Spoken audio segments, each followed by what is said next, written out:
Hello and welcome to another episode of the Sligo Show with myself, Brendan Tierney. We're here in the Baymount room, which is in the business centre in the Radisson, and they've very kindly let us use their space today. A fabulous space. Make sure you go and check out their website if you have anything for business needs or meetings coming up. And now I am joined by two very special guests from the Sligo Triathlon Club. We have Vanessa Scanlon and Ross McLynn. You're very welcome to the Sligo Show. Thanks. You, Brendan. Thanks for having us. It's great to have you. Well, I mean, we're going to see a lot more of each other in the next few weeks now. So you're here today to tell us about your men's Try. So just very briefly, we'll have a quick synopsis. Tell us exactly what is that or what is involved. So that involves a group of men, 40, untrained or at least new to the sport of multi-sport triathlon, who have never competed in a triathlon before. They undertake a 5-week training program consisting of 2 training sessions a week, 1 swim, 1 hour of biking and running, or an hour and a half. And that's for 5 weeks with an event at the end, and that event consists of obviously a triathlon, a swim of 250 metres, a cycle of 10 kilometres and a run of 2.5 kilometres. Okay, and we're going to come back to that in more detail now. As I said, I'm going to be taking part, so it's going to be fun seeing that all in action. I get a real in-depth look at that. Yeah. So to go back to the Triathlon Club, I mean, I'm in Sligo 23 years now, and like the first 10 or 15 years of that, I wouldn't have even known there was a Triathlon Club. But lately, that last 10 years or so, like how long is this, what we know now as the Sligo Triathlon Club, how long has that been, in existence, or how did it all get started? Well, roughly it's maybe around the late 2000s, so you're talking 2006, 2007. It was a huge club in the 80s and 90s. And then it made a massive resurgence. I remember going down to the University of Limerick to study sports science in 2006, and there was really just the beginning of a club then. And by the time I graduated 4 years later, it was well over 180 members strong. Right, how many people is in it now, approximately? It'll be roughly about 120. Yeah. Okay. And you're the acting chairperson at the moment, Vanessa? I am. So what's that job? There's very little to do, I presume. It's very simple. It's task. simple. Yeah. My phone is. sure I may as well just leave it on silent because there's nothing going on at all. Yeah, and it's obviously these are voluntary roles in the community, and but yet you're the ones that people are like texting, email. So I mean, it's a lot of credit to people in lots of sports organisations as much as yourselves. Absolutely, yeah. Not easy. And you kind of that's how all these clubs around the country and Sligo are all run by volunteers. It's amazing. But yeah, I suppose with chairperson, I'm only stepped into it acting chairperson about the last 4 weeks. But even in those 4 weeks, there's Women in Sport coming up next week, so we're going to do a park run takeover with the women in the club, and men are also encouraged to come as well, so that's great. We actually have an all-female committee at the moment, which is it's pretty unique. No, it is. First ever, because I've linked in with a lot of triathlon clubs around Ireland, and there's one other one that I know of that has an all-female committee, so that's cool. And just different bits and pieces going on, so you kind of have your finger as a chairperson in every pie. So the big thing at the moment is the men's initiative. And you yourself, when did you start getting into the world of triathlons? I think I should be in a swimming club, really. But in 2019, I did the women's initiative, so it was brilliant. I've made some really good friends from it. It's a really good community in it, and I would be in the Tri Club purely kind of for the social side and the kind of mental health side. And swimming, and I need to go back to running, Ross. And Ross will definitely look after that side of things. Well, yeah. 2019. So kind of then we had a pandemic. So okay, so you're kind of still in UB as such, absolutely, though, really. Yeah. Okay, so to go from that to starting women's edition, now being the chairperson or acting chairperson. Yeah. So that's some rise to. But there's one of the other girls that did the initiative with me in 2019. She's the treasurer now as well. So do you know that it's trying. Fiola's literally in the club 3 weeks. That's right. Yeah, she's the secretary. Yeah. Okay, so if you want to get into an official role in an organisation, join the club. Yeah. And it does seem to be a really close-knit group and community, but I'd say it's because it's such a difficult thing to do that you're all in for each other. It's not like, I'm sure there is a competitive angle at times, but like I said, it's an awful lot of helping each other and but pulling each other through those tough moments. The fact that there's 3 sports, as Vanessa alluded to, her main sport would be swimming. So running will always be a kind of a battle, but through that you kind of reward yourself. There's always adversity in every sport, but you won't naturally be good at all 3. You might have a favourite and then you just work on the others, but it is great in that sense that you've a balance of all the sports, and you do meet people who are coming from all different backgrounds. That's the big thing, because it generally tends to be an older age group in the club, you know. Okay, yes, you most don't have men any 18, stop 19-year-olds. playing football in Yes, their they want 30s, another. the AstroTurf runs out. Women tend to be better at groups for walking or the park run, where fellas tend to be more close-knit, to have their friends and that's it. They're very less likely to step out of their comfort zone, which is why the men's initiative proves to be a bigger challenge. The women sells out every year and there's a waiting list every year. Okay. This is the first year it's sold out for the men's, but it is one of those things I find every year that we bring the men together and we might have an open talk day and we bring in John Graham, who works with the kind of mental health aspect and the mindfulness. It proves a challenge. It's like being back in secondary school. Lads will not say anything. They just stare at the table. I don't want to be the nerd that opens their mouth. And it can take weeks for that to break down. And then we get a couple of lads to commit to the club further, but with the women's it's like nearly straight in. I think it's reflective of the whole society here. That maybe there's just not enough more discussion amongst the male population as much as maybe the females. But with the club itself, you've obviously competed nationally and I know international. Like, you know, is there any standout achievements from some of the members over the years? That's the thing. It's like everything's relative. So if you're competing for your first triathlon, it's just as hard as someone who's going 10 years. You're always against yourself in triathlon. And there is an international standard which, once you go abroad to race the likes of the Ironman or the half Ironman races, you're competing against athletes from all around the world. But just as competitive on the home circuit at every age group, there's always going to be athletes who are training just as much as you. So yeah, we've had a number of athletes go to the Kona World Championships, which is like the pinnacle of the ultra distance triathlon. Now, is ultra just a set distance, or is there different kinds of There's ultras? various distances, but the main one, the biggest one, is the Ironman branded distance, which will be the longest of the regular triathlons. You could do what's that involved now? I'm sitting down for this now. Brendan's curious. Yeah, I'm not going to that level, I can assure you. Well, that's what everyone says that, and then they just chomp away bit by bit. And it's all about mindset and just overcoming your own limitations. You know, it's not about winning; it's just about pushing your own limits bit by bit. So what is the distance on the ultra? Distance for that one will be a 3.8 kilometre swim. I'm tired already. Then it's a 180 kilometre cycle, so from here to Dublin roughly, and then a marathon. And that's not over a week now, that's a day. No, it's without stopping as little as possible, Wow. And you've competed in that, I believe? Myself, Emma McAndrew, Paul Rutherford. There's been a number of us have done races every year for the last 10 years abroad. But a few of us have gone on to Kona, the World Championships. Okay, and like I've always just been intrigued. Like when you're in the middle of that, like I mean, obviously you're very fit, but even you must. Has there ever been a time you're like, I'm just going to stop here, and you break through again and do? Yeah, and that's the beauty of it. The mind can always play havoc with the body. And sometimes the body gives out. Like I've broke my shin in the middle of a race. I presume you had to stop then. I wouldn't be surprised with you though.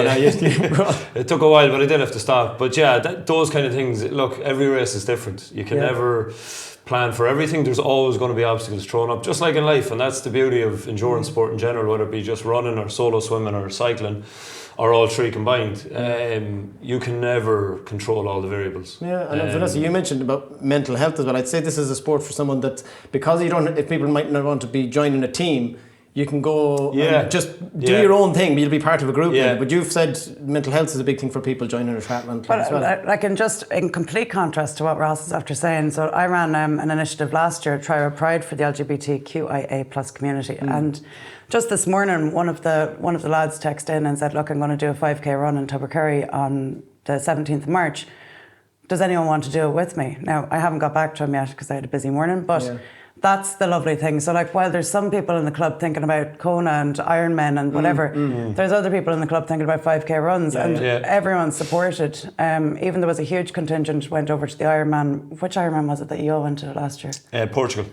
And a lot of the club members went over to just support the members as well. Do you know? So like, apparently it was great fun. I had serious fear of missing out. But anyways, but then there's the mental health side of it. You know, like you've got that backup and support from other people within the club. Like, you know, so you know, you want to do something and you've got people egging you on, and it's like, well, we sign up for this, and you know, and achieving things that you never thought was possible. Yeah, and I would say that physiological adrenaline, all those science, you know, the biology of the body, doing these extreme sports, I'm sure as well. No, there is obvious caveats to that. If you are someone who suffers with mental health and you're highly driven and you're constantly pushing your boundaries, you know, you need to be mindful of that too and monitor that.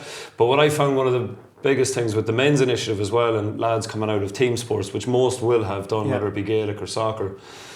They used to come up to me after training where they were all congratulating each other and getting through it, and everyone was buzzing and pushing each other, as opposed to people on a Gaelic pitch or a soccer pitch, and we all knew players who wouldn't push themselves and they had to be given out to, and they would be moaning about having to do doggies and do loads of runs. You coached me a number of times in Gaelic football, so yeah, I know. So like, you know, the players that wouldn't push themselves. So the lads were all coming back to me going, this is amazing, to leave a training session where nobody is giving out, everyone is pushing one another and everyone is at different levels, but we're all getting through it together with the same effort.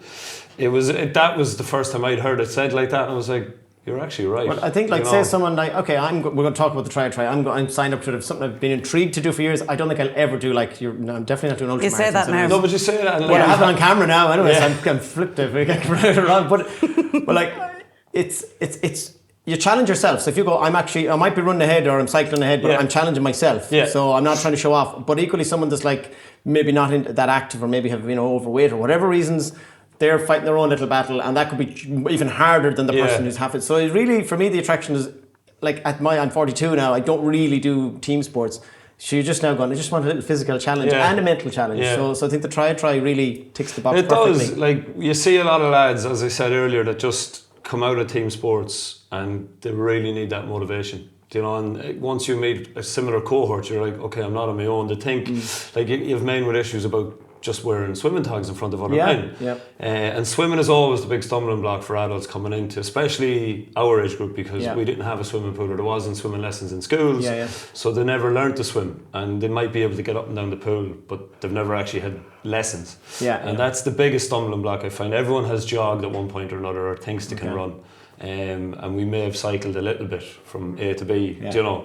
So you'll get round that. So the swimming is the big thing, but putting all three together is like, when you think about it as a one-off, it's daunting, but when you break it down into smaller pieces and not think about the event as such and just take it week by week, session by session, and the first thing is just getting in and relaxation and trying to learn how to breathe. Just take your time the first few. So like, I'm also intrigued, I'm sure people watching going, because my biggest thing is like, okay, I'm going to go out there in the day. Tell me from, like, very briefly, like, just tell me what I'm going to jump into the pool. How do I go from the bike to the run? What way does it happen on the day?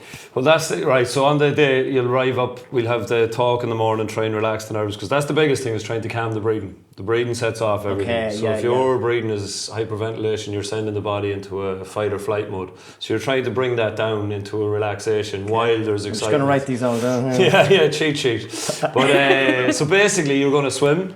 So generally, we'd be trying not to get lads who are uber serious and spending money on kit like a tri-suit and a one-piece. You know, you don't need that. So you'd swim in your jammers, your long length speedos, or whatever it is that you've been training in. You can either put your bike shorts or running shorts over them, or you can do the whole thing in them. It doesn't really matter. But you'll put on a t-shirt, obviously, coming out of the pool, changing the deck, you'll put on your socks and runners, and then you go across the road from the swimming pool. So the sports complex is ideally located across from Cleaver Park, where the cycle is contained. So it's not on the road, it's completely safe. We'll have agreed with the council to have the park to ourselves. So the cycle is 5 laps of the park. And then after those 5 laps, you'll run down through Dorley Park and come back up. And so you'll wear whatever you're wearing on the bike to the run. The only thing you need to put on is... point of view, kit. So you'll need, obviously, to do the event, you'll need a bike, a safe working bike, mountain bike or road bike, preferably mountain bike, because people tend to not be as stable on racers as we call them. if they're not using them, especially. If you're not using them. So any kind of functional, safe bike with a helmet, comfortable clothing is important. And that's all you need, and a bit of There'll be plenty of advice as the week goes on with prep. Exactly. You see, what I always say on week 1, so Wednesday is going to be an introductory evening with no training, just the chats. Everyone can air their fears and just questions, and then Sunday will be or Saturday evening will be the first swim. But what I always tell people every year is, don't think about the event, because it'll be daunting. It's like the boogeyman waiting for you. You know, you just got to break it down, and each day we'll take you through the course every week, so you're well familiar with it, and it's there for people to meet and train. And what we always try and encourage, as Vanessa done with all the initiatives she's worked on, which is brilliant, and it tends to work better with the women for some reason, but we always try and encourage groups to meet. Like, so not everyone's going to have the same schedule, but you'll find people of your level. And this is the important thing about endurance training. Me and you can't go and train together every day at the same 3 sports because we might not be at the same level, and then it doesn't work. But you will find people of similar levels, and you're just hoping that they meet, whether it's once a week or twice a week, and just encourage each other. Yeah, just camaraderie and use at the same level. And especially now we're coming out of the winter, but especially during the darker evenings where you might not be encouraged to go out after work. You're tired, it's wet, you're just making a few excuses. Where if you know there's people waiting on you, you will. It's like just a responsibility. Even though it's not a team sport, it really does help when you have people to bring you along. Well, I am excited to learn a bit better, because I can swim, but I know there's techniques in that I can probably learn. So I'm intrigued to learn that, and then even just the test of myself physically. So I'm sure a lot of people the same. So before we let you go, so Vanessa, just a little brief, conclusion of like what other initiatives are coming up, or where can people find out more, or where do they kind of touch base with you? I suppose a big thing there as well with the men's initiative, it couldn't have happened without the support of Sligo Sport and Recreation Partnership and Triathlon Ireland. So they've funded this, and the Sligo Sport and Recreation Partnership are They're just brilliant. brilliant. There's so many things around. They're unbelievable. People in Sligo take them for granted. We're so lucky to have them. Yeah, so that would be a big thing. I'm doing a Women in Sports Leadership course at the moment, funded through Sligo Sport and Recreation Partnership as well. It's great.